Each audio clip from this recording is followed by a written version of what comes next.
Hello student, first of all how are you? I hope you all are fine.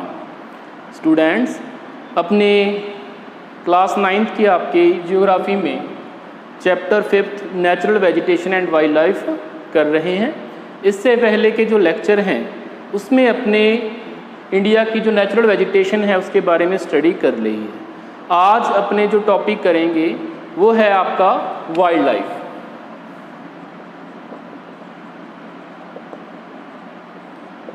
जैसा आपने lesson के starting में भी पढ़ लिया था कि इंडिया में rich biodiversity of flora and fauna, ठीक है। इंडिया में diversity of flora and fauna present है। फ्लोरा के बारे में, नेचुरल वेजिटेशन के बारे में अपने पढ़ लिया है। उसी तरह से इंडिया का जो फोना है, ठीक है, या आपने उसकी वाइल्ड लाइफ की बात करें तो उसमें भी डिफरेंट टाइप्स की वैरायटी आपको देखने को मिलेगी। कुछ डाटा हैं जिनकी अपने यहाँ बात कर रहे हैं। तो इंडिया में ऑलमोस्ट जो एनिमल स्पीसीज है वो 90,000, ठीक है। उसके बाद बर्ड्स की स्पीसीज की बात करें तो ऑलमोस्ट 2000 है। जो वर्ड स्पीसीज है उसका 13% है। इंडिया में जो फिश है वो 2546 स्पीसीज़ है उसकी, और ये स्पीसीज़ है सारी की सारी फिश स्पीसीज़, ठीक है। और जो वर्ल्ड की 12% है। इसके अलावा आपने कह सकते हैं कि इंडिया में 5 to 8% अम्फीबियंस,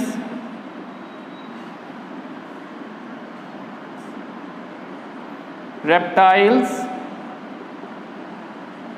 एंड मैमल्स की स्पीसीज़ है, ठीक है। 5 to 8% amphibians, reptiles and mammals की स्पीसीज़ है। अब आपका जो नेक्स्ट इसमें डिफरेंट टाइप्स के एनिमल्स, बर्ड्स, प्रे एनिमल्स के बारे में जो इंडिया के मेजर एनिमल्स हैं अलग अलग जियोग्राफिकल रीजन वाइज उनका डिस्ट्रीब्यूशन बताया हुआ है। तो वो जो डिस्ट्रीब्यूशन है वो अपने विद उनकी पिक्चर के साथ उनका जो एरिया है, जियोग्राफिकल एरिया है, उसकी अपने यहाँ बात करेंगे। The elephants are the most majestic animals among the mammals. They are found in the hot, wet forests of Assam, Karnataka, and Kerala. One-horned rhinoceros are the other animals which live in swampy and marshy lands of Assam and West Bengal. In arid areas of the Run of Kutch and the Thar Desert are the habitat for wild ass and camels respectively. Indian bison, nilgai or blue bull, chausinga or four-horned antelope, gazelle, spotted deer or chital, several species of monkeys.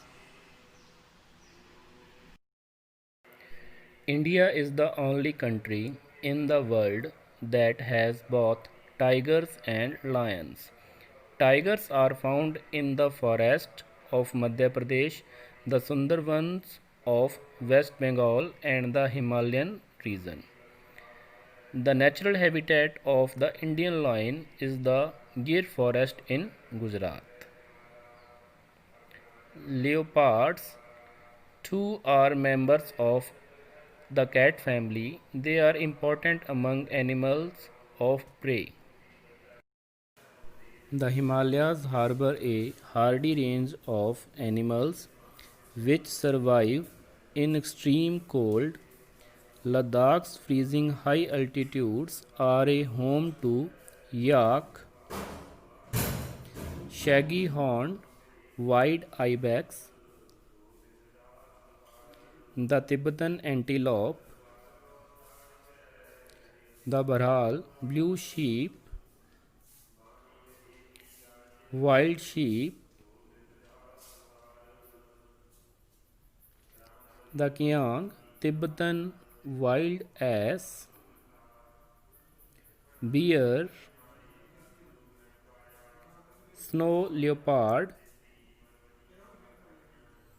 the rare red pandas. In the rivers, lakes, and coastal areas, there are turtles, crocodiles, and ghadials are found. Bird life in India is colorful. Peacocks, pheasants,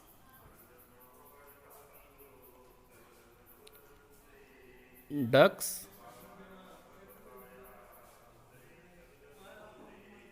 parakeets,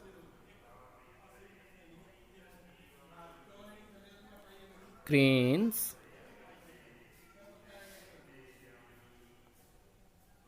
pigeons,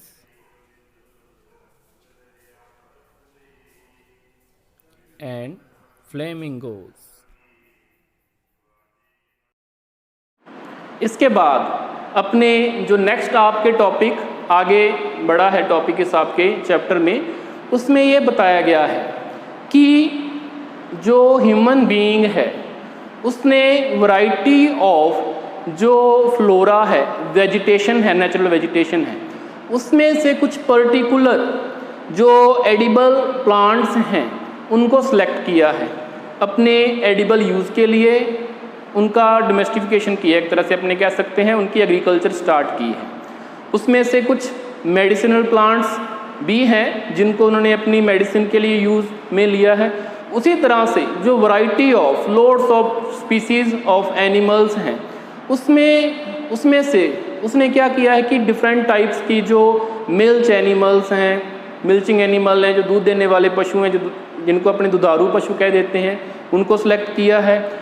उनके और भी बहुत सारे uses हैं जो animals हैं, जैसे अपने बात कर सकते हैं कि पैक एनिमल, बोझा ढोने वाले जो पशु होते हैं उसकी फॉर्म में यूज़ आते हैं, अपने ट्रांसपोर्टेशन फैसिलिटी के लिए यूज़ आते हैं, और मीट के लिए यूज़ आते हैं, वुलन के लिए यूज़ आते हैं, ठीक है, लेदर के लिए यूज़ आते हैं। तो वैरायटी ऑफ यूजेस हैं उनके अपने लिए। और अपने कह सकते हैं कि जो फ़िश होती है वो अपने को एक न्यूट्रिशियस या अपने कह सकते हैं न्यूट्रिटिव जो फूड है वो प्रोवाइड करवाती हैं। इसके अलावा अपने बात करें तो जो वैरायटी ऑफ इंसेक्ट हैं, जो इंसेक्ट होते हैं वो डिफरेंट टाइप्स की एग्रीकल्चर क्रॉप्स, डिफरेंट टाइप्स की फ्रूट क्रॉप्स जो हैं उनके पॉलिनेशन के लिए, मतलब एक फूल पे वो बैठी, वहाँ से उन्होंने पॉलन या परागकण जिसको अपने कह देते हैं वो लिए, दूसरे फूल पर बैठी उसको जाकर वो दे दिए। तो उनका एक तरह से जो रिप्रोडक्शन होता है उसको करवाने में हेल्पफुल है। अगर ये स्पीसीज़ ना हो, जैसे बीज है, इंसेक्ट है, तो क्या है कि जो प्लांट स्पीसीज़ हैं वो आगे ही ना बढ़े, प्रोडक्शन ही ना हो, तो इसकी भी बहुत ज़्यादा इंपॉर्टेंस है अपने लिए। उसके बाद बात आती है कि जितने भी टाइप के एनिमल्स हैं, बर्ड्स हैं, इंसेक्ट्स हैं, जितने भी टाइप के फ्लोरा एंड फौना है, उन सभी का क्या है कि अपना जो इकोसिस्टम है, इकोसिस्टम में उनका बहुत ज़्यादा इम्पॉर्टेंट रोल है। इकोसिस्टम में बहुत ज़्यादा इम्पॉर्टेंट रोल है। अगर इसमें से कोई भी स्टेप, कोई भी कड़ी अगर मिस होती है, डिस्टर्ब होती है या एक्सटिंक्ट होती है, तो उसका इम्पैक्ट किसके ऊपर पड़ेगा? इकोसिस्टम के ऊपर इम्पैक्ट उसका पड़ेगा। अब इतनी ज़्यादा इम्पॉर्टेंस है, ठीक है, जो अपने एनिमल की पड़ी है, ठीक है, वाइल्ड लाइफ की पड़ी है इम्पॉर्टेंस, इतनी इम्पॉर्टेंस है तो कहने का मतलब कि उसे अपने कंजर्व करने की ज़रूरत है। कंजर्व करने की ज़रूरत क्यों है? क्योंकि जनरली जैसा आप लोग पहले भी पढ़ चुके होंगे, जैसा देखा गया है कि जो ह्यूमन बीइंग है उसकी जो बढ़ती डिमांड है, ठीक है, और उसकी ग्रीडीफुलनेस नेचर की वजह से, डिस्क्रिमिनेशन ऑफ नेचुरल सोर्सेज की वजह से, discrimination of natural habitat of wild life की वजह से अपने कह सकते हैं कि बहुत सारी जो ऐसी स्पीसीज़ है जो इंडेंजर्ड या एक्सटिंक्ट होने या एक्सटिंक्ट हो गई है या इंडेंजर्ड के कगार पे है, खतरा है उनके ऊपर एक्सटिंक्ट होने का। तो इसमें कुछ डाटा है, जैसे जो 1300 प्लांट स्पीसीज़ हैं, ठीक है, वो इंडेंजर्ड हो गई है, इंडेंजर्ड हो गई है। इसमें से कुछ स्पीसीज़ क्या है वो एक्सटिंक्ट हो गई है, और कुछ स्पीसीज़ की अपने बात करें या few species of animals, few species of animals is endangered or few of them, some of them is extinct। कुछ इसमें एंडेंजर्ड है मतलब जिनके ऊपर ख़त्म होने का खतरा है, और कुछ इसमें से एक्सटिंक्ट या विलुप्त हो चुकी हैं। अब अपने जो पढ़ा है कि जो एंडेंजर्ड स्पीसीज है या जो एक्सटिंक्ट हो चुकी हैं, तो ऐसा होने की वजह क्या है, ऐसा होने के कॉजेज़ क्या हैं, या अपने टॉपिक पढ़ें कि कॉजेज़ ऑफ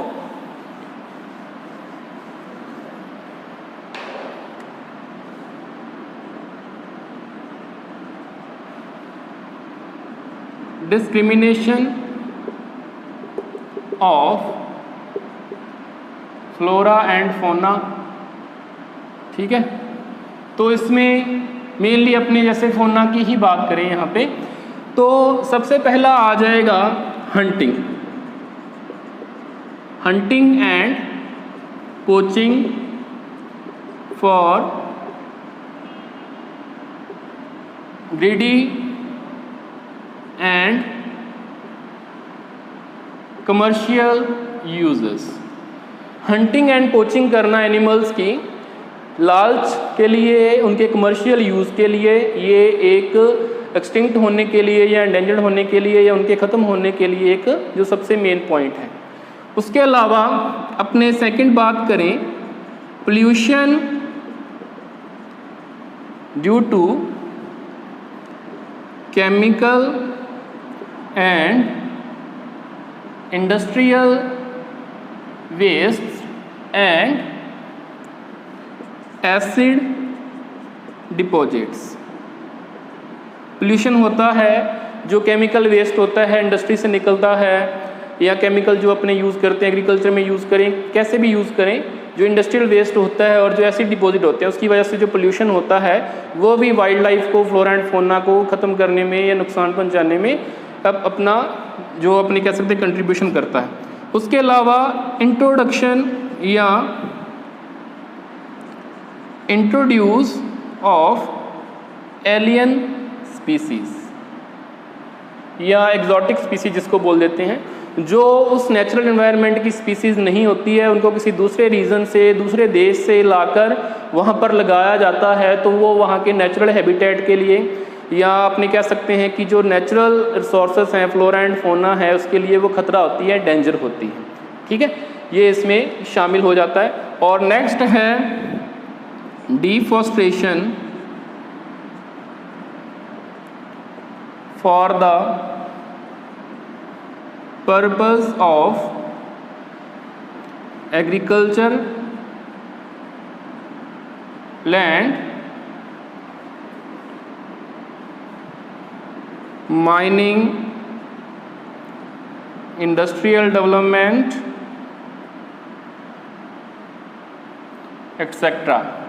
ठीक है, डिफॉरेस्टेशन पेड़ों को काट देना, जो वाइल्ड लाइफ के नेचुरल हैबिटेट होते हैं, ठीक है, उनको काट देने से क्या काटते क्यों, उनका पर्पस क्या होता है कि एग्रीकल्चर लैंड, ज़्यादा पॉपुलेशन बढ़ रही है, उसके लिए ज़्यादा एग्रीकल्चर लैंड बनाने के लिए, माइनिंग एक्टिविटी करने के लिए, वहाँ पे कोई इंडस्ट्रियल डेवलपमेंट करने के लिए, वहाँ पे ह्यूमन सेटलमेंट बनाने के लिए जो फॉरेस्ट हैं उनको डिफॉरेस्टेट किया जाता है या उनको काट दिया जाता है।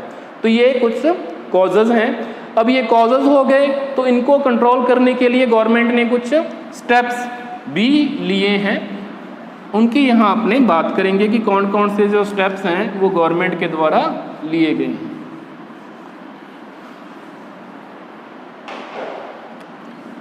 Steps have been taken by government to conserve wildlife। तो इसमें जो फर्स्ट स्टेप है इसमें आ जाएगा establishment of 18 biosphere reserves for conserving wild life. अब 18 बायोस्फीयर रिजर्व जो हैं उनको स्टैब्लिश किया गया है, उनको बनाया गया है। तो वो कौन कौन से बायोस्फीयर रिजर्व हैं जो 18 हैं, उनकी यहाँ अपने बात कर लेते हैं।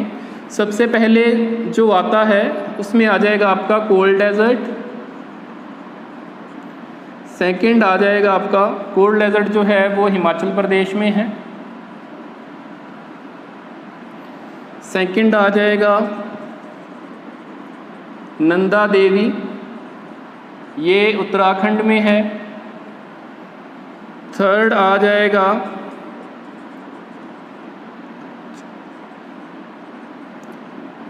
कंचनजुंगा, ये सिक्किम में है। ठीक है। फोर्थ आ जाएगा आपका दिबांग, ये अरुणाचल प्रदेश में है। नेक्स्ट आ जाएगा आपका मानस, ये असम में है। नेक्स्ट आ जाएगा डिब्रू साइखोवा, ये भी असम में है। नेक्स्ट आ जाएगा आपका नोक्रेक, ये मेघालय में है। नेक्स्ट आ जाएगा सिमलीपाल, ये उड़ीसा में है। नेक्स्ट आ जाएगा सिमलीपाल के बाद आ जाएगा पंचमढ़ी,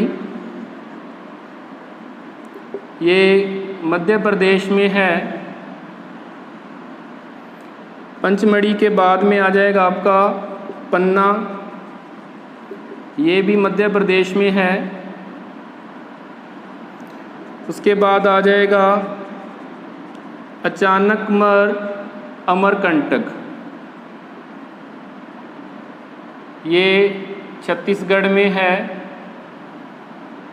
फिर नेक्स्ट आपका आ जाएगा शेषाचलम, ये आंध्र प्रदेश में है। फिर आ जाएगा आपका नेक्स्ट जो है कच्छ,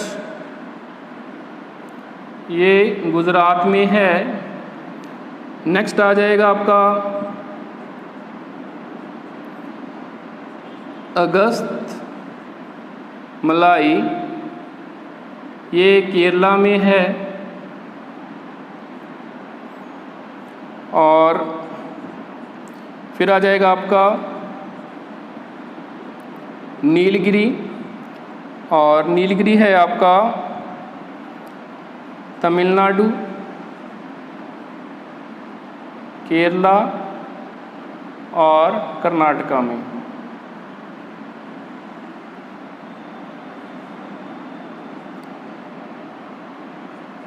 एक आ जाएगा आपका इसमें नीलगिरी के बाद में एक आ जाएगा आपका इसमें गल्फ ऑफ मन्नार, ये ईस्टर्न कोस्ट पे है। और नेक्स्ट आ जाएगा आपका ग्रेट निकोबार, ये है आपका अंडमान एंड निकोबार आइलैंड में। और जो लास्ट है वो आ जाएगा आपका सुंदरवन,